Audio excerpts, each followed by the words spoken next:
Welcome back to the 2001 World Cup of Freestyle Wrestling here at the Baltimore Arena in Baltimore, Maryland. We're at the heavyweights. You're looking at Kerry McCoy for the United States and Nikolai Telegin.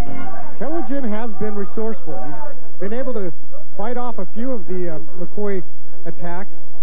I think Kerry believes he can pretty much score when he needs to now, so why take a big chance? He's also controlling the tie. He's the one making Telegin take steps to balance himself, and that's the start of wrestling. If I can unbalance you, you have to try to reset yourself, and that becomes predictable. And once again, the shot, or the head snap, leads to a takedown. Didn't even need to shoot. He just snapped him plain down. And it didn't take more than a fraction of a second before McCoy was down, looking for par-tier points. Kerry McCoy really does a good job on a snap, and his conditioning is really good, so he keeps the pressure on the whole match. And almost every American who's ever been successful at the world level has had tremendous conditioning. It's always been an ally of the United States. You guys, I cannot pass up the opportunity now, because in Cincinnati we're going to see Stephen Neal and Kerry McCoy possibly meeting up again. Don't forget to look on your calendars and try to find a way to get there to the Cintas Center on the campus of Xavier University, June 21st through the 24th. And then, of course, the World Championships, say no more. And in both places, in Cincinnati and in New York City at Madison Square Garden, it'll be Greco, the women in freestyle, and, of course, the men in freestyle. What an opportunity for young wrestlers to see the very best in the world.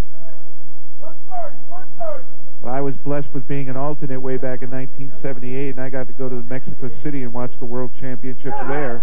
Oh, Kerry McCoy. Oh, wow! Kerry McCoy with emphatic power lifts the Russian in the air and brings him down directly on his back. That wasn't a finish. That was an exclamation mark. 1 minute and 5 seconds. Wow. That's power. So Kerry McCoy not only pitching a shutout, but he's pitching the Russian right into midair there. And that takes the heart out of you when you're a competitor right there. Still a minute and 5 seconds left. I wouldn't be surprised to see Kerry McCoy get the technical fall and turn him in a leg lace. 1 minute to go. He spent a lot of energy to do that, but you're right. You know, right now would be a great statement by Kerry McCoy that he is the man, not just in the United States, but in the world. Well, as if he didn't want to disappoint the old coach, he's right down there on those ankles, looking to cross those ankles up, and not enough time. Always looking for an opportunity to get better. He had a chance to turn him, and he went to work. I think he's going to regroup here, start to feel, I think he's probably got the burn out of his system from that big effort to lift him. And now we'll see Kerry go back to offense, and I think if it gets under 20 and he doesn't get a takedown by then, he'll go pure defense. And there's a headbutt by Telegin again. He came right in and just headbutted Kerry McCoy.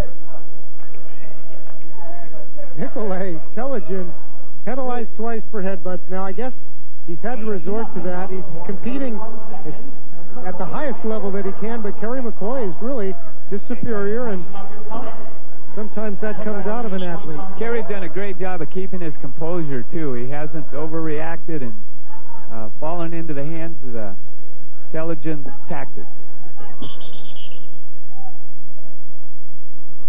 And back to the neutral position. 21 seconds left. Kerry McCoy putting on quite a show.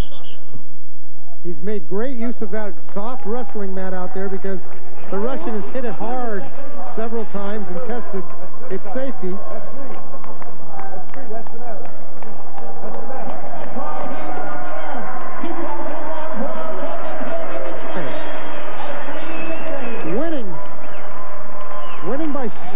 Winning by disqualification, I believe, when we get right down to the bottom.